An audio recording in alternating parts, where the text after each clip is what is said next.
Okay, so yes, I am going to talk about do not be afraid of spirits. We need to talk about this. All right, so the reason why I say this is because so much out there, so much that you see in the media, in the movies, and and all the content is about fear, about spirits. But let me remind you of something. One day, you will be a spirit. Can do like a close up. Yes. And so will I. We are all going to one day be a spirit. And would you want your family and friends to be afraid of you? Do you want them to be scared of you just saying hello and I'm okay, everything's cool, hey, don't date this person? Oh, by the way, this is my favorite coffee, medium brew.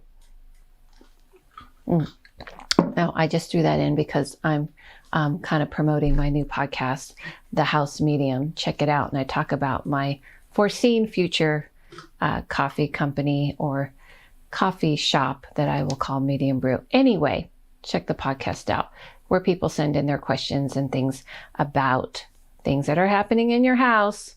And I will look and see what it is. Or if you're buying or renting a house. Okay. Ended. Moving on.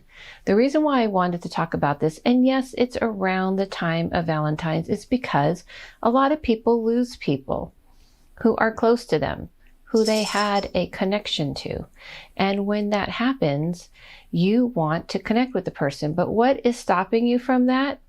Your fear of spirits. And so I'm here to explain to you why you don't need to be afraid of them. They are just trying to connect with you. They're just trying to let you know what's going on. They're trying to just, make sure you know that their energy is living in another dimension. It's not really their intention to scare you, not your friends and families. No. Maybe little bad children, which is again what I talk about in my new podcast, The House Medium. See how I did that? Was that smooth? Not? Okay, there's a car, so it just ruined my smoothness.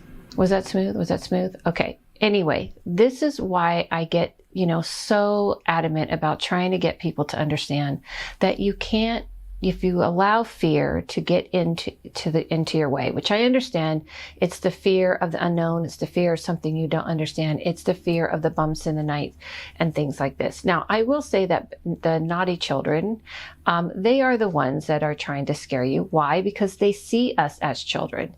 They see us as like that we're afraid of things, that we're easily so afraid, and that, they can kind of make you get afraid pretty easily. And they think it's funny, just like we tend to think it's funny when children are afraid of certain things that we're like, oh, come on, that's just Elmo in a costume. You love Elmo, but don't be afraid of the giant Elmo walking around in this giant form, or a giant bunny, not Buddy, although Elmo's the buddy. Anyway, but we laugh at that, and that is how the spirit world sees us. So they kind of think it's fun to trip you up and make you afraid. So when you have those things happening, those are not your friends and family. They don't do that. They are a frequency. They know how to lower their frequency. It's almost like lowering the volume of their voice, so to speak. So don't be afraid of that. Now, I wanted to give a chance to also tell you that I'm doing a Mediumship 102 online 4-week course for those of you who took my Mediumship 101. But if you've taken nothing, you can join. It's this Saturday, and you can join, and I'm going to go over all this stuff, because if you've done any kind of spiritual work, if you've watched videos, if you've done some work, you can join on learning how to communicate in this way. But if you're not interested in that, that's what this video is for. This video is to go over the fact that spirits are nothing to be afraid of, because they are people. They're the person who made your coffee. They're the person, they're your doctor that you went and saw. They're the person you bumped to in the street.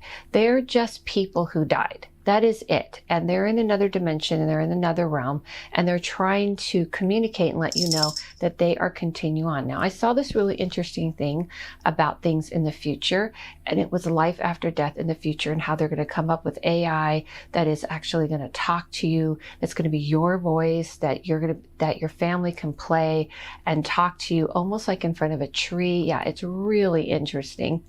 And this is, to me, the beginning of the future of how the worlds are going to collide, meaning AI and learning how to realize that we do live on in a certain way. And is it a consciousness?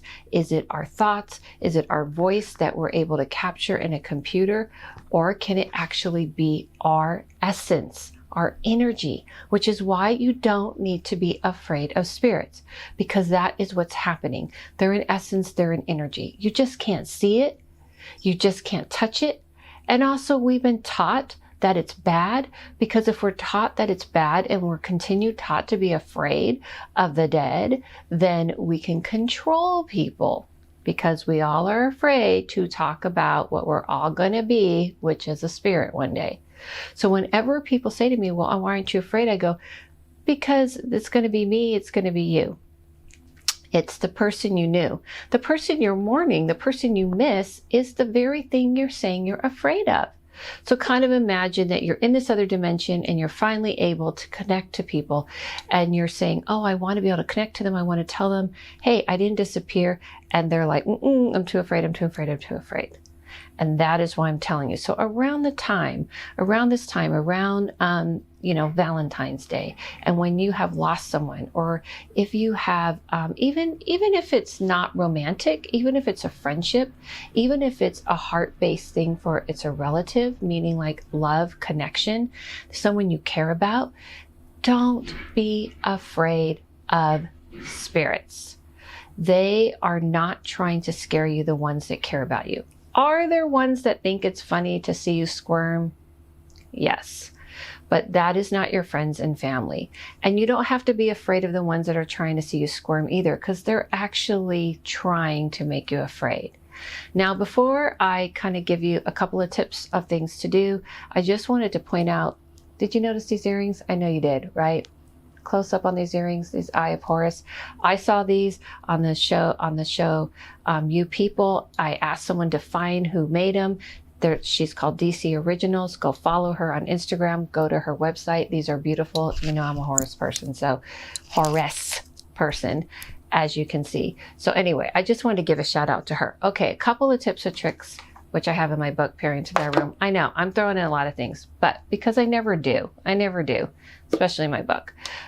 For you to kind of get comfortable, one, imagine the person you're missing, and when that fear overcomes you, because people always ask me, how do I get over the fear?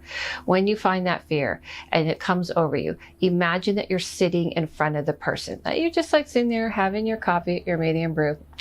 Anyway, and you are having a conversation with them, and you're sitting there and you're saying, okay, this is how I feel. And that's kind of what I saw in the show, where the concept of the AI popping up and you being able to communicate. This is what I want you to do. Just imagine they're sitting there and you're having a conversation with them. That's all you need to do. Second step, then ask them to send you a sign sometime during the day. Just any sign. Don't give them a specific sign, because that's you trying to control the thing. You want it to be random and spontaneous, because you're going to believe it more when it just happens when you're thrown off. And thirdly, while you're falling asleep, talk to them as you're falling asleep. As you're falling asleep, because your dream wake state is when you're actually open to communicating to them.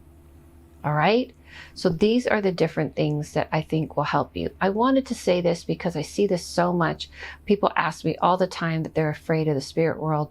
And during a time when we miss people, when we want to be with them, when we just so badly, our heart is breaking, what is stopping you? Your fear of them. And guess, remember who they were. They were not someone you were afraid of, unless there's someone you don't want to talk to, and then you can block them. Block.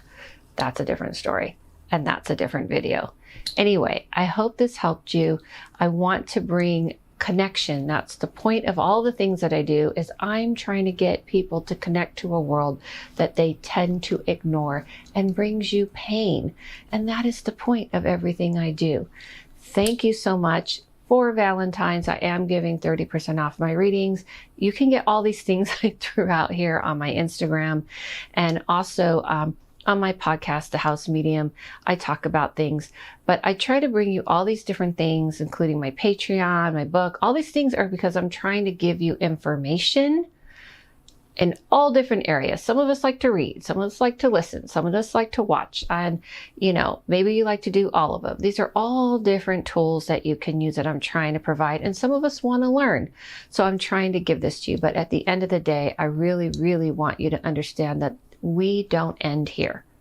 And there's no reason for you to be afraid of it, except for we are taught to be afraid of it through control, religion, and media sometimes, because it does sell pretty well. Let's be honest, that's why.